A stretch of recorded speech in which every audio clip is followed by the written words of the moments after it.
Two men arrested this weekend in connection with a Washington County shooting spree may also be suspects in a murder in Tennessee. The pair is accused of shooting at two men early Saturday morning in the town of Ebro. One of the victims wound up at the hospital. Last hour on Live at 5, News 13's Erica Orstad told us how that shooting happened and how the suspects fled the scene. But as you're about to see, they did not get that far. In part 2 of her exclusive special report tonight, Erica shows us how the suspects got into a chase with Bay County deputies, a situation they say could have turned deadly. Heading to the almost to the overpass here.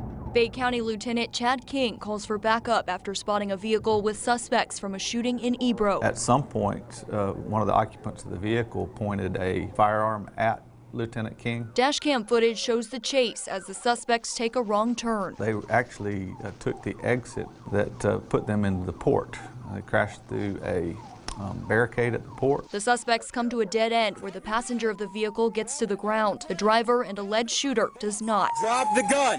Drop the gun, boss! Rookie Deputy Zachary Edwards can be heard talking to the suspect, eventually getting him to surrender without incident. We're blessed that more people weren't hurt because I think these individuals had some very bad motives and intentions. Investigators later identified the men as Dwayne Story and Cody Brailsford, both from Colorado. They say Story is the one who shot a 21-year-old man in the neck as he drove down the highway in Ebro over the weekend. During an interview with Brailsford, Washington County investigators recall a chilling statement. Story told him to put on a vest and told him to take a shotgun, that we're about to go to war, something along those lines. Authorities say they were found with body armor, guns, and ammunition that could have penetrated bulletproof vests. All indications they were just getting started on whatever their plans were. Both suspects are behind bars with multiple felony charges. They're right where they need to be, they're right where they need to be. In Panama City, Erica Orstad, News 13, Panhandle Strong. Now back to that connection to a murder in Tennessee. Just last Thursday, a young woman was gunned down while driving on an interstate in Nashville.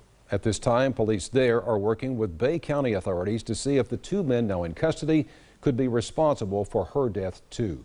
According to our sister station, WKRN, 26-year-old Caitlin Kaufman was on her way to work when someone opened fire on her SUV. Investigators say at least 6 shots were fired into her vehicle and she died almost instantly. Both agencies agree that there are similarities in both this case and the shooting in Ebro over the weekend. We're working very closely with them to try to determine the potential involvement of these subjects.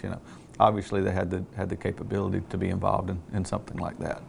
Right now, there's a $65,000 reward for any information leading to an arrest in Kaufman's death.